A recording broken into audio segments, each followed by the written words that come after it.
60 रुपए किलो वधिया सेब 60 रुपए किलो। आ स्पैशल सेब आ गया विभागां दा ताज़ा सेब 60 रुपए किलो। आ 300 का 5 किलो भी 300 का 5 किलो सेब। आ पहाड़ों के तोहफे आए विभागां दा ताज़ा सेब आ गया खंड तो मिठा सेब 60 रुपए किलो। 300 का 5 किलो भी 300 का 5 किलो सेब। ना कोई सिर दे लेगा ना कोई सिर दे बेचेगा विभागां दा ताज़ा सेब आ गया 60 रुपए किलो।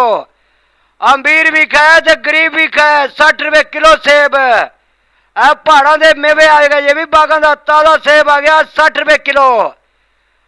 अरे बड़े बागां दा ताज़ा सेब 60 रुपए किलो भी खंड तो मिठा सेब आ गया 60 रुपए किलो। आ 300 का 5 किलो भी 300 का 5 किलो सेब 60 रुपए किलो वधिया सेब 60 रुपए किलो। आ स्पैशल सेब आ गया विभागां दा ताज़ा सेब 60 रुपए किलो। आ 300 का 5 किलो भी 300 का 5 किलो सेब। आ पहाड़ों के तोहफे आए विभागां दा ताज़ा सेब आ गया खंड तो मिठा सेब 60 रुपए किलो। 300 का 5 किलो भी 300 का 5 किलो सेब। ना कोई सिर दे लेगा ना कोई सिर दे बेचेगा विभागां दा ताज़ा सेब आ गया 60 रुपए किलो।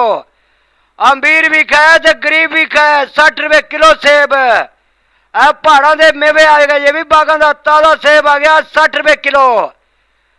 अरे बड़े बागां दा ताज़ा सेब 60 रुपए किलो भी खंड तो मिठा सेब आ गया 60 रुपए किलो। आ 300 का 5 किलो भी 300 का 5 किलो सेब 60 रुपए किलो वधिया सेब 60 रुपए किलो। आ स्पैशल सेब आ गया विभागां दा ताज़ा सेब 60 रुपए किलो।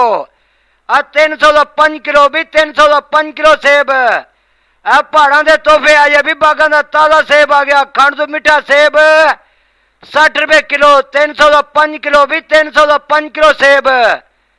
ना कोई सिर दे लेगा ना कोई सिर दे बेचेगा विभागां दा ताज़ा सेब आ गया 60 रुपए किलो। अमीर भी खाए तो गरीब भी खाए 60 रुपए किलो सेब। आ पहाड़ों के मेवे आएगा ये विभागां दा ताज़ा सेब आ गया 60 रुपए किलो। अरे बड़े बागां दा ताज़ा सेब 60 रुपए किलो भी खंड तो मिठा सेब आ गया 60 रुपए किलो। आ 300 का 5 किलो भी 300 का 5 किलो सेब 60 रुपए किलो वधिया सेब 60 रुपए किलो। आ स्पैशल सेब आ गया विभागां दा ताज़ा सेब 60 रुपए किलो। आ 300 का 5 किलो भी 300 का 5 किलो सेब। आ पहाड़ों के तोहफे आए विभागां दा ताज़ा सेब आ गया खंड तो मिठा सेब 60 रुपए किलो। 300 का 5 किलो भी 300 का 5 किलो सेब। ना कोई सिर दे लेगा ना कोई सिर दे बेचेगा विभागां दा ताज़ा सेब आ गया 60 रुपए किलो। अमीर भी खाए तो गरीब भी खाए 60 रुपए किलो सेब। आ पहाड़ों के मेवे आएगा ये विभागां दा ताज़ा सेब आ गया 60 रुपए किलो। अरे बड़े बागां दा ताज़ा सेब 60 रुपए किलो भी खंड तो मिठा सेब आ गया 60 रुपए किलो। आ 300 का 5 किलो भी 300 का 5 किलो सेब 60 रुपए किलो वधिया सेब।